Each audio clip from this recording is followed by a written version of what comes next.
Morgan's raid was a highly publicized incursion by Confederate cavalry into the northern states of Indiana and Ohio during the American Civil War. The raid took place from June 11 to July 26, 1863, and is named for the commander of the Confederates, Brig. Gen. John Hunt Morgan. For 46 days as they rode over 1,000 miles, Morgan's Confederates covered a region from Tennessee to northern Ohio. The raid coincided with the Vicksburg Campaign and the Gettysburg Campaign, although it was not directly related to either campaign. However, it served to draw the attention of tens of thousands of federal troops away from their normal duties and strike fear in the civilian population of several northern states. Repeatedly thwarted in his attempts to return to the South by hastily positioned Union forces and state militia, Morgan eventually surrendered what was left of his command in northeastern Ohio. He escaped through Ohio, and casually took a train to Cincinnati, where he crossed the Ohio River.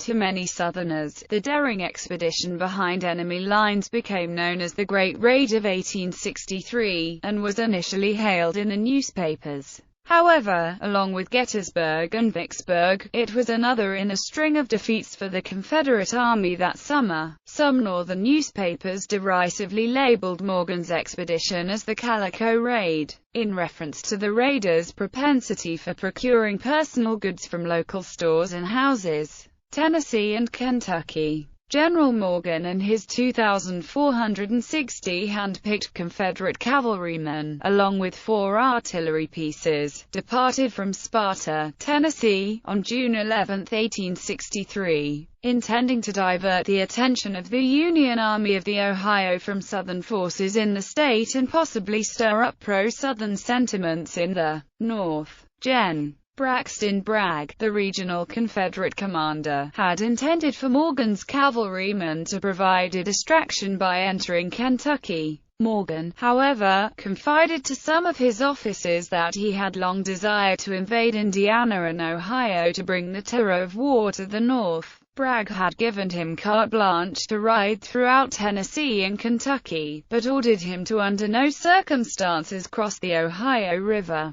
On June 23, the Federal Army of the Cumberland began its operations against General Bragg's Confederate Army of Tennessee in what became known as the Tullahoma Campaign, and Morgan decided it was time to move northward into Kentucky. On July 2, hoping to disrupt Union communication lines, Morgan rode into Kentucky, where admiring citizens openly welcomed his cavalrymen. Crossing the rain-swollen Cumberland River at Burkesville, Morgan's division advanced to the Green River, where it was deflected by half of a Union regiment at the Battle of Tebb's Bend on July 4.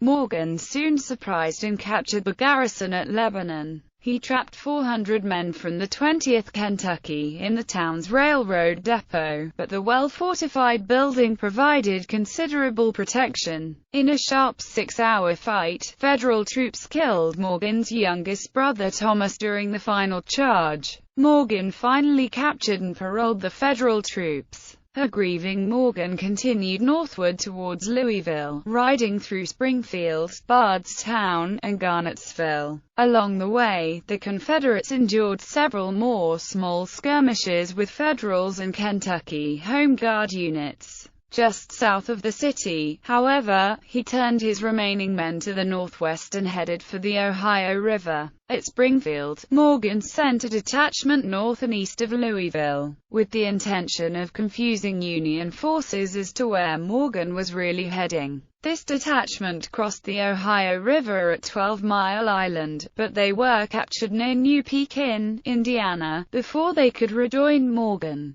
To further mislead the Federals on his objectives, Morgan had his telegrapher, Lightning Ellsworth, tap telegraph lines and, pretending to be a Union telegrapher, send several messages giving different headings for the raiders and false reports of the size of Morgan's force, sometimes reporting it as high as 7,000 men. Ellsworth did this throughout the journey, especially in Indiana. Morgan had sent spy Thomas Hines and a party of 25 Confederates on a secret mission into Indiana in June to determine if the local Copperheads would support or join Morgan's impending raid. After visiting the local Copperhead leader, Dr. William A. Bowles, Hines learned that no desired support would be forthcoming. He and his scouts were soon identified as actually being Confederates, and, in a small skirmish near Leavenworth, Indiana, Hines had to abandon his men as he swam across the Ohio River under gunfire. He wandered around Kentucky for a week seeking information on Morgan's whereabouts. By now reduced to 1,800 men, Morgan's main column had arrived on the morning of July 8 at Brandenburg, Kentucky, a small town along the Ohio River, where Hines rejoined them. Here, the raiders seized two steamboats, the John B. McCombs and the Alice Dean. Morgan, against Bragg's strict orders, transported his command across the river to Indiana, landing just east of Mockport. A small company of Indiana Home Guards contested the crossing with an artillery piece, as did a riverboat carrying a 6-pounder. Morgan chased off the local defenders, capturing a sizable portion as well as their guns. After burning the Alice Dean and sending the John B. McCombs downriver with instructions not to pursue him, Morgan headed away from the river. Governor Oliver P. Morton worked feverishly to organize Indiana's defense, calling for able-bodied men to take up arms and form militia companies. Thousands responded and organized themselves into companies and regiments. Carl Lewis Jordan took command of the 450 members of the Harrison County Home Guard, consisting of poorly trained civilians with a motley collection of arms. His goal was to delay Morgan long enough for Union reinforcements to arrive. Marge. Gen. Ambrose Burnside, commander of the Department of the Ohio with headquarters in Cincinnati, quickly organized local federal troops and home militia to cut off Morgan's routes back to the south.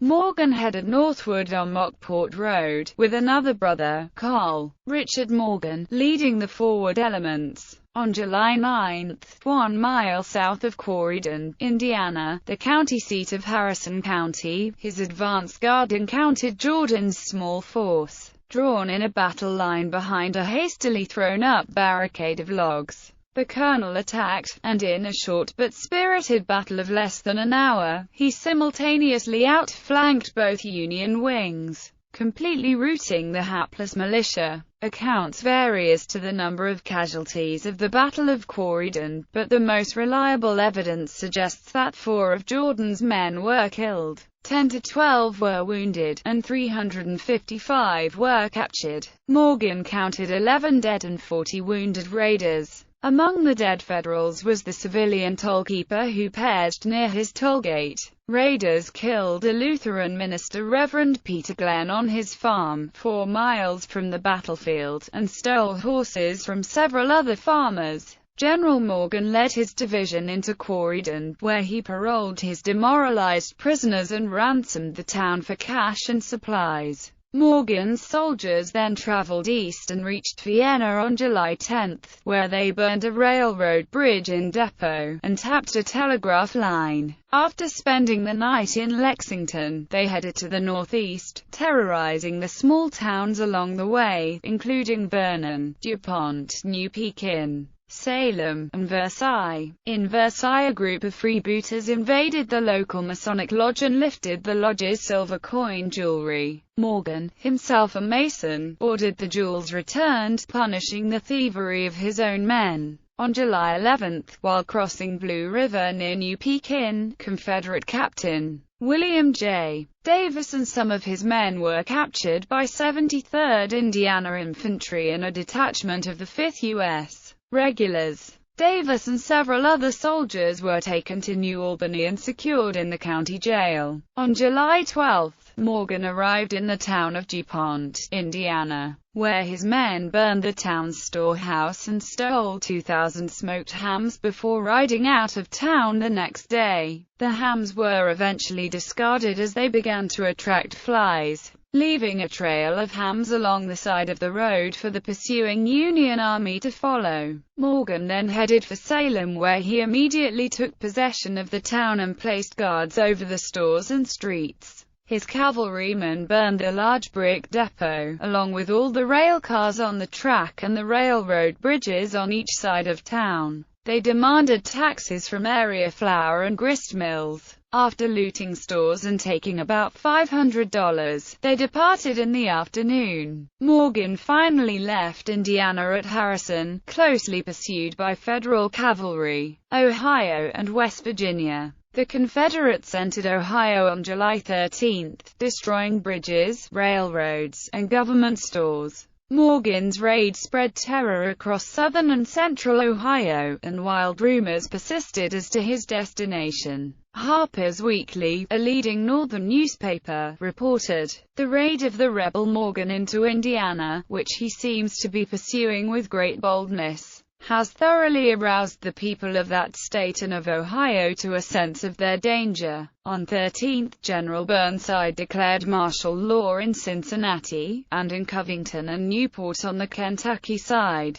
All business is suspended until further orders, and all citizens are required to organize in accordance with the direction of the state and municipal authorities. There is nothing definite as to Morgan's whereabouts, but it is supposed that he will endeavor to move around the city of Cincinnati and cross the river between there and Maysville. The militia is concentrating, in obedience to the order of Governor Todd. Harper's Weekly, July 25, 1863. Sidestepping Burnside's forces that protected Cincinnati to the south, he traveled through such northern communities as Harrison, New Baltimore, Coleraine, Springdale, Glendale and Sharonville. Morgan and his men ran into great resistance when trying to capture Camp Jennison. He would eventually retreat and regroup with the other column of his men in Montgomery and went around Camp Jennison through Ward's Corner. Morgan continued east to the Ohio River where, just north of modern Ravenswood, West Virginia, there was a ford at Buffington Island that would allow him to cross over into that state. Burnside correctly guessed Morgan's intentions. Federal columns under Edward H. Hobson and Henry M. Judah and river gunboats swiftly converged to contest any river crossing. Burnside also sent a militia regiment from Marietta, Ohio, to hold the ford until the Federal forces could arrive. Morgan arrived on the evening of July 18, but decided not to attack the militia in the gathering darkness. It proved to be a mistake. By morning, the cavalry and gunboats had arrived, blocking Morgan's escape route. At the subsequent Battle of Buffington Island in Ohio, Union troops won a decisive victory and captured 750 of Morgan's men, including his brother Richard and noted cavalryman Col. Basil W. Duke. Cut off from safety by the Union gunboats, Morgan and his remaining cavaliers headed northeast back into Ohio. A second attempt at crossing 20 miles upriver also failed, with several of Morgan's men drowning in the swirling river as the gunboats and Union cavalry again drove off the raiders. Col. Adam Stovepipe Johnson and over 300 raiders did escape into West Virginia and safety, but General Morgan chose to remain on the Ohio side with the rest of his dwindling force. He was turned away at skirmishes in Gallia County at Coal Hill and Hockingport, losing more of his force. As Morgan with 400 remaining men headed away from the river into the interior of southern Ohio, he paused at Nelsonville, a small town on the Hocking Canal. His men burned 10 wooden canal boats and set a covered bridge ablaze to slow their pursuers. However, as soon as Morgan's raiders rode off, citizens rushed to save the burning span. 2 hours later, Union cavalry arrived, delighted to find that the townspeople had prepared a feast for them. With his men somewhat rested on Weaver's homestead near Triadelphia on the 22nd of July, and guided down island run by John Weaver, who was held hostage, Morgan forded the broad Muskingum River at Eaglesport, just south of Zanesville, before turning northward in Guernsey County. He still hoped to cross the Ohio River at some point and head through West Virginia to safety. At the village of Old Washington, Morgan's weary men fought a skirmish in the streets before hastily departing, pursued by Union cavalry under Brig. Gen.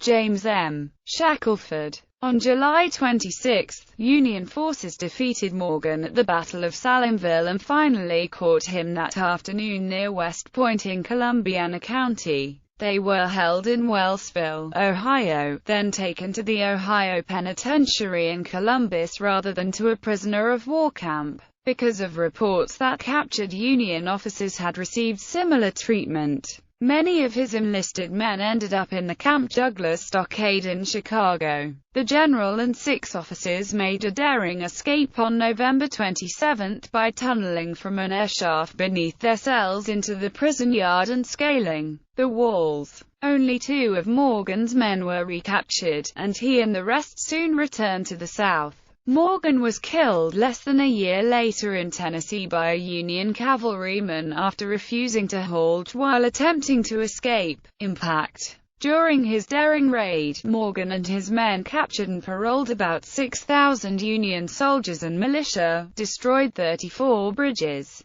disrupted the railroads at more than 60 places, and diverted tens of thousands of troops from other duties. He spread terror throughout the region, and seized thousands of dollars worth of supplies, food, and other items from local stores, houses, and farms. Since the timing somewhat coincided with the Gettysburg Campaign and raids towards Pittsburgh by John D. Imboden's cavalry, many assumed at the time that Morgan's raid was part of a coordinated effort to threaten the Ohio River commerce and spread the war to the north. Few in the North realized that Morgan's adventure was a violation of his orders and had nothing to do with Robert E. Lee's simultaneous movement into Pennsylvania. In Ohio alone, approximately 2,500 horses were stolen and nearly 4,375 homes and businesses were raided. Morgan's raid cost Ohio taxpayers nearly $600,000 in damages and over $200,000 in wages paid to the 49,357 Ohioans called up to man 587 companies of local militia.